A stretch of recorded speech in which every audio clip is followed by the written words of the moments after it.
Okay, hello everybody. I'm a PM in the Cosmos DB engineering team, and I lead the program work for the JVM ecosystem, or what we call the JVM ecosystem, which maintains some open source projects, including the Java SDK for Cosmos DB, the Spring Data Client Library, the Spark connector, and the Kafka connector. And I wanted to invite Raj, who's an engineer from Mars Incorporated, who I worked with and has also been working closely with our cloud solution architect team, Jaladi and another Raj from Microsoft. And they had an interesting challenge which involved first selecting one tool and then course correcting to another tool. So I won't steal his thunder anymore. I'll just hand over to Raj and let him talk you through this scenario. Hi everyone, I'm Raj Tuteja. I work here as Senior Manager of Data Engineering, and we will go through a few slides, talk about how we can stream data easily from uh, Cosmos change feed to ADLS. So let me start with the slides here, and we will talk about, and we will have a code walkthrough as well. All right, so the first thing here is what is Cosmos change feed? So, as you know, Cosmos change feed is a persistent record of changes to a container in the order they occur. It then outputs the sorted list of documents that was changed in order in which they were modified. And in this session, we are going to talk about how to stream that data. All right. So our business requirement, we have over 15 databases in Cosmos and over 100 collections, and we wanted the data to be presented to our users for operational reporting near real time. And some of those examples would be when the status of a patient changes, we want to notify our downstream systems right away the status of the patient has changed. Or when the new appointment slots become available, we want to notify our field operations that new appointments are available. So those were some of the requirements that we had so that we can report data near real time. So Theo mentioned we looked at a couple of approaches. The first approach that we were working on, or we tried, we were taking data from Cosmos using Kafka Connect, and we had that data in Azure Event Hub. And from Event Hub, we created a Kafka stream through Azure Databricks to stream that data into ADLS. So this was our first approach that we tried, and um, because of the size of the data, number of databases that we had, and the requirements for near real time um, availability of data, it required a lot of ports allocation in Azure Event Hub, and the memory allocation was very high because we had multiple environments, dev, test, prod, and all those environments required similar setup so that we can develop, test, and before we put it to production. So this was our first approach that we tried, and then we tried our next approach. You see, this looks much simpler here, and we are using here Azure SDK for Java, and Azure Cosmos DB Spark 3 OLTP connector is part of the Azure SDK for Java. So we can read the change feed directly from Cosmos here using this library from Databricks and store that data in ADLS. So it renders both the Kafka Connect and Event Hub basically redundant. So you have two less moving parts. You don't need to allocate such a high memory. So you save the cost and setup time. And this one actually works better here for us, at least for our requirement. And the connector is available in Azure Databricks, and each stream can be run on its own job cluster, and that provides a lot of flexibility and scalability. So if you're if your streams are like some streams in our case were like maybe a couple of records a day, and other streams are millions of records a day. So you can easily scale up your clusters depending on your streaming needs. And in the next slide, we are going to take a look at a code snippet here. So you can see the library provides a lot of options.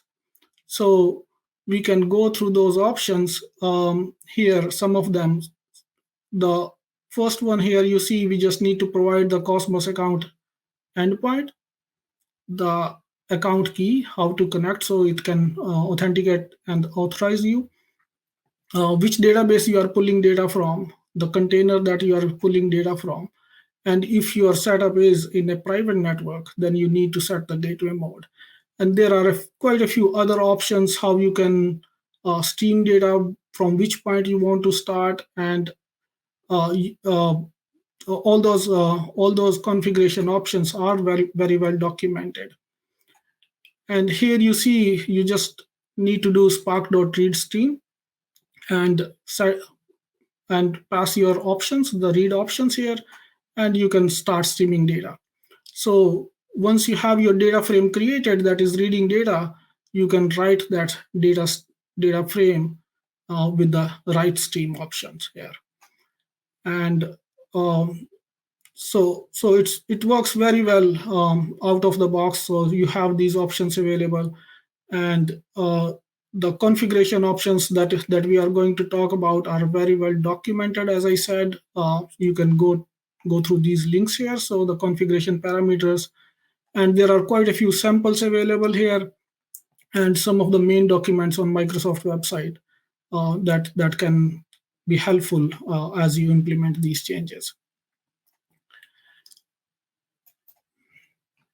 So in our scenario, we faced a couple of challenges initially. So our setup is all in private networks with the VNet setup.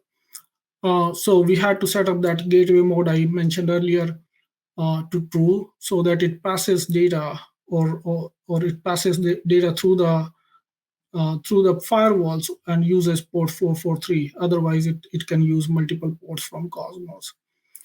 So there could be some performance challenges if you don't partition your tables correctly, because as you stream data, you are merging data every time to your target tables. So make sure you partition your tables correctly. Another challenge could be if your cluster is not sized correctly and the memory allocation is not appropriate depending on your data size, there could be multiple reads from Cosmos because the data is not persisted in memory yet. So make sure you have the data persisted so that it doesn't read multiple times. The checkpoints, that's another important part. So you can store the checkpoint, and if you want to stop your stream and restart it, it will restart from the checkpoint. You also have the option of clearing the checkpoint, and then you can read from a certain point from your source if you want to reset some of that. Right. So we will do a code walkthrough. Before that, I want to just show one more thing to you. I mentioned there are a lot of configuration options available. So these configuration options are documented very well here. So you see all these options, generic configurations, AAD authentication, configuration. So all of these are very well documented. So you can go through those links and figure out which options work for you. And I'll show the actual code now with the running stream. So this is our actual code. We are running this stream here. I'll go through the stream first. So you see at the bottom here, the change feed is running here. And we are doing as of now, it's not streaming any data really, but the streams are running. So going through the code a little bit here. So the way we run it, we have just one notebook and we pass parameters for our different streams to this notebook as we schedule these jobs, and those jobs can take different parameters depending on which stream we are running.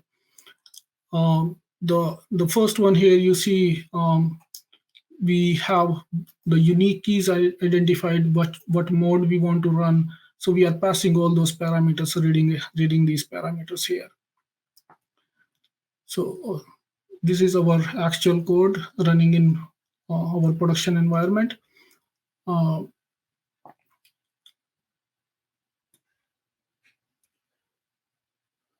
So we are logging some of those streams as we go through it. I showed the code snippet earlier, and you can see here we are writing the streams after we read it from here. So this is the read stream and this is the write stream. So you can see we are writing the stream after we read the data. So it's very straightforward, very simple. And as I said earlier, we struggled a lot when we started with Kafka because of our data size and the number of databases that we had. We had very high board allocations. The memory consumption was very high, but with this library, it looks very straightforward to us, and we are happy that we connected with you and we were able to use this.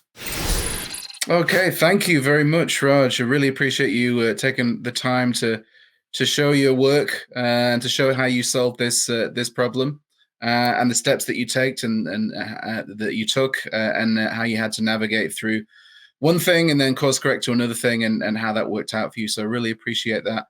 Hope you enjoyed the presentation and hope you enjoy the rest of the conference. And thanks for watching. Thanks.